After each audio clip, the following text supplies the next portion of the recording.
Kivu Morning Post TV va rester votre télévision en ligne. Les coulisses du sport demeurent votre émission. Messieurs, mesdames, dans cette nouvelle production tournée sur l'RDG du stade de l'unité de Goma, nous allons revenir sur l'arrêt du championnat national de la première et de la deuxième division en RDC.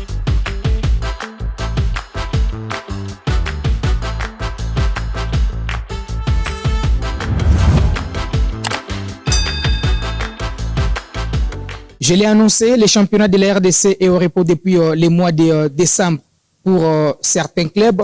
Pour en parler, nous recevons les médias office de la Ligue nationale de football en province du Nord Kivu. Avec lui, nous allons revenir sur l'arrêt du championnat national de la RDC et les conséquences de l'absence du championnat national sur les équipes de la RDC qui jouent les interclubs de la CAF. Richard Mouima, bonjour et bonne arrivée. Bonjour Georges, bonjour à tous les téléspectateurs qui nous suivent.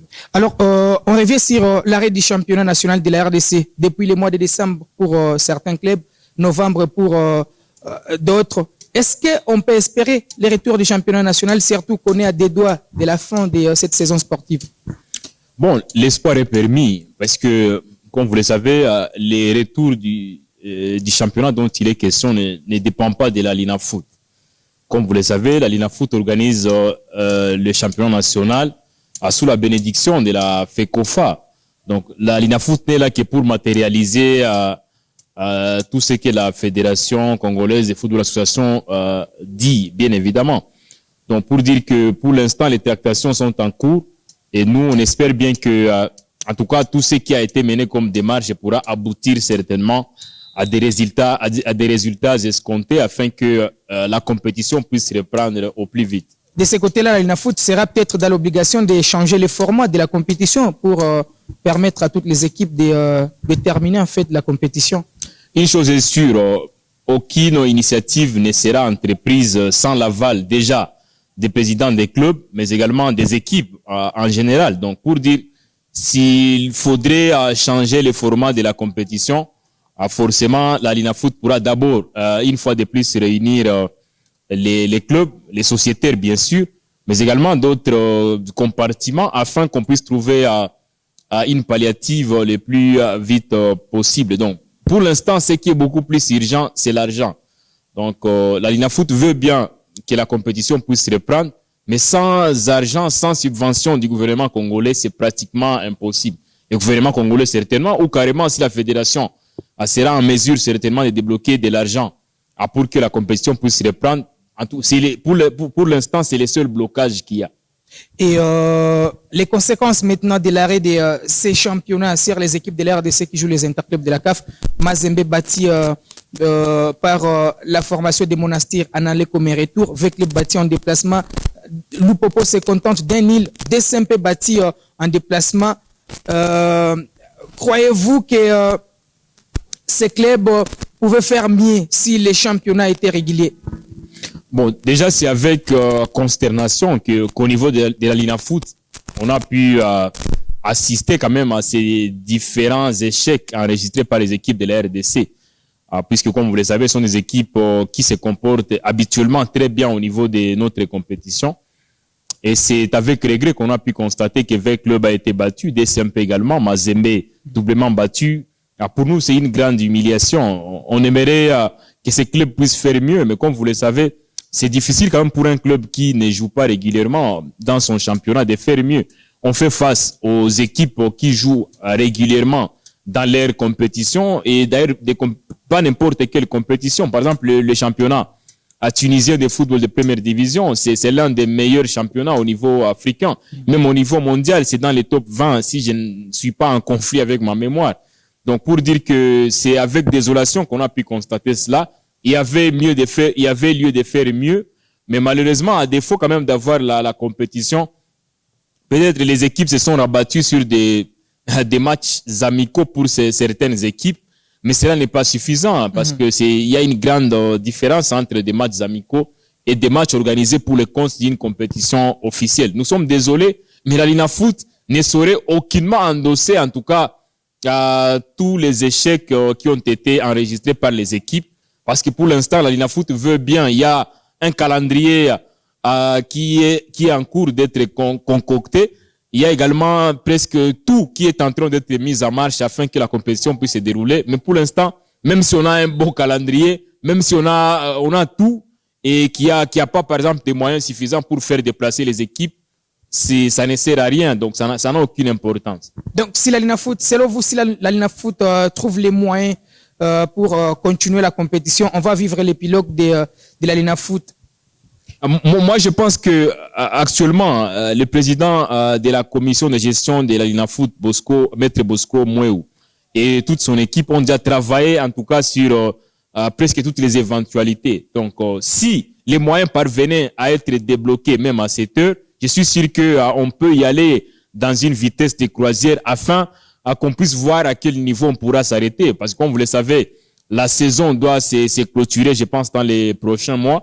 S'il arrivait que la saison se clôture et effectivement au moment où la compétition n'a pas encore pris fin, on pourrait une fois de plus solliciter une dérogation au niveau du ministère des Sports, avec espoir quand même que la dérogation sera actée.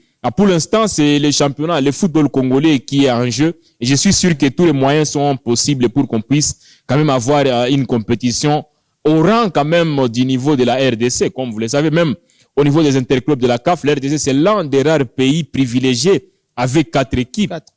Donc, pour dire que nous ne sommes pas nés de la dernière pluie et on a besoin quand même des moyens conséquents afin que les équipes puissent se déplacer. Nous avons un pays continent, comme on l'a dit bien évidemment. Donc, moi, je pense que si on parvenait à débloquer des moyens, même à cette heure, la compétition peut reprendre. La Linafoot qui commence sa compétition sans des moyens suffisants. Est-ce que c'était aussi un manque de prudence de la part de l'organisateur du championnat national? Non, en fait, sans des moyens suffisants, c'est pas ça. C'est pas ça, puisque, comme vous le savez, il y a, je pense, depuis 2 ans, le président de la République lui-même avait quand même ordonné à ce qu'on puisse débloquer des moyens pour déplacer les équipes. Donc, les déplacements des équipes n'incombent pas directement à la Ligue nationale de football. Donc, ce n'est pas à Linafoot, même sous d'autres cieux. Ce n'est pas la fédération ou plutôt la Liga qui déplace les équipes au niveau de l'Espagne ou la Ligue 1. Donc, il faut quand même dire que, en principe, les équipes devraient se prendre en charge, comme ce fut le cas dans les anciens temps. Mais pour l'instant, vu toutes les contraintes qu'il y a, vu la pandémie de Covid-19, vu des guerres à répétition dans certains coins du pays, en tout cas, c'est pratiquement difficile. Comme je l'ai dit au départ, il y a de cela à 2 ans ou plus, le président de la République lui-même avait ordonné qu'on puisse commencer à faire déplacer les équipes. C'est vrai, au début, on était bien embarqué, mais à un moment, on a fait face à un blocage. Il y a eu une situation un peu confuse par rapport à cela. Les équipes n'étant pas en mesure d'effectuer les déplacements d'elles-mêmes, et se sont retrouvées dans une impossibilité. Et dans tout ce qui se passe, la Linafoot n'y est pour rien. Parce que la Linafoot a des moyens, certainement, les moyens de bord pour des organisations, pour une organisation interne, effectivement, de la compétition. Mais ce n'est pas à la Linafoot quand même d'aller jusqu'au point de faire déplacer les équipes. Ça n'existe même pas, je pense, dans plusieurs pays, même ici au Rwanda, ou je ne sais pas, au Burundi, je ne sais pas si ça se passe comme ça.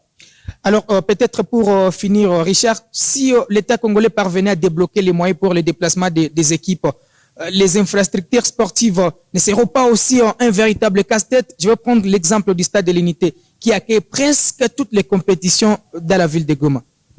Moi, je pense que les fameux problèmes d'infrastructure, c'est un problème qui ne date pas d'aujourd'hui. J'ai eu le privilège de participer aux États généraux des sports. Il y avait toute une commission qui était chargée de passer en revue toutes les difficultés relatives aux infrastructures au niveau de la RDC. Donc, certainement, nous sommes à cette heure au Stade de l'Unité. Bon, d'ailleurs, c'est à tort.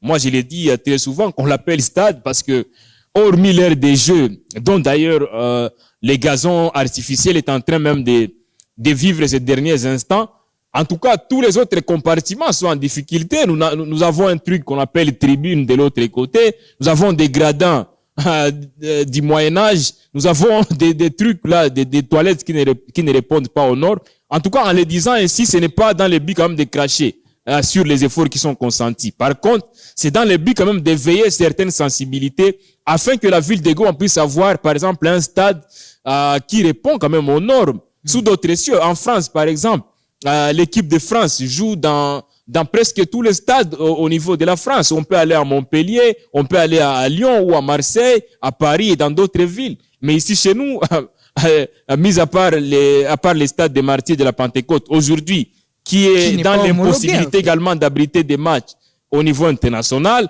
les stades Mazembe, c'est l'unique stade qui répond aux normes. Donc, le mal est profond un peu partout. Et je pense que la question d'infrastructure sportive, c'est une question qui doit être prise en compte avec beaucoup plus de sérieux.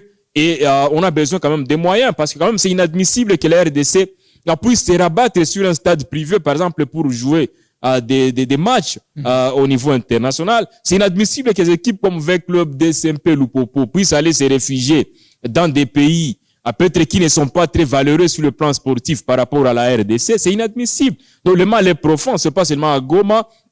On a besoin de très belles infrastructures. Et pour moi, je suis sûr que si on parvenait à y arriver, ce sera quelque chose de très grand. Sans oublier également que dans l'une des réunions qui a été organisée certainement par la Linafoot, on est revenu sur cette question d'infrastructure. J'ai eu la chance quand même de visiter certains stades au niveau de la RDC. En tout cas, je dois vous rassurer que c'est aberrant, c'est très alarmant ce qu'il se passe. Il y a des stades qui sont complètement en pleine insécurité où un fan ou je ne sais pas, un spectateur peut quitter à son lieu de confort pour aller ligoter, si pas gifler même un arbitre. J'étais au stade, par exemple, Dominique Diour de Kolwezi, où il n'y a presque pas de treillis, il n'y a presque pas de sécurité. Donc, c'est très compliqué, question infrastructure. La Linafoot avait mis les responsables des clubs devant ces défis-là, et ceux-ci s'étaient rendus compte de cette difficulté-là. Donc, si aujourd'hui la compétition parvenait à être relancée, cela veut dire qu'il y aura déjà au préalable l'approbation des dirigeants sportifs, ça veut dire des clubs, mais également à d'autres compartiments qu'il y a autour de l'organisation du football au niveau de la RDC afin que ça puisse être lancé. Donc, question infrastructure, c'est une vaste question. La RDC aujourd'hui, c'est l'un des pays qui occupe la dernière position, l'une des dernières positions aussi. Il faut quand même essayer un peu d'adoucir au niveau mondial en termes d'infrastructure. Il est temps que la solution soit trouvée afin qu'on puisse quand même jouer dans de très belles conditions parce que, en tout cas, ce qu'il se passe dans plusieurs stades, au moins, je peux même au moins 80% en RDC, on joue dans des conditions très pénibles. Allez, Richard Mouima, merci d'avoir honoré notre invitation. Bon, c'est à moi de vous remercier. J'en profite quand même pour remercier l'initiative de Kivu Morning Post. Bon, c'est un média qu'on est en train de découvrir ici en ville de Goma. Pour l'instant, c'est un média qui est très bien embarqué. Vous semblez organiser et c'est quelque chose de très intéressant. La ville de Goma, la RDC a besoin de telles initiatives. Force à vous. Merci beaucoup. Ça sera tout pour les coulisses du sport aujourd'hui. On se retrouve très prochainement pour un autre numéro.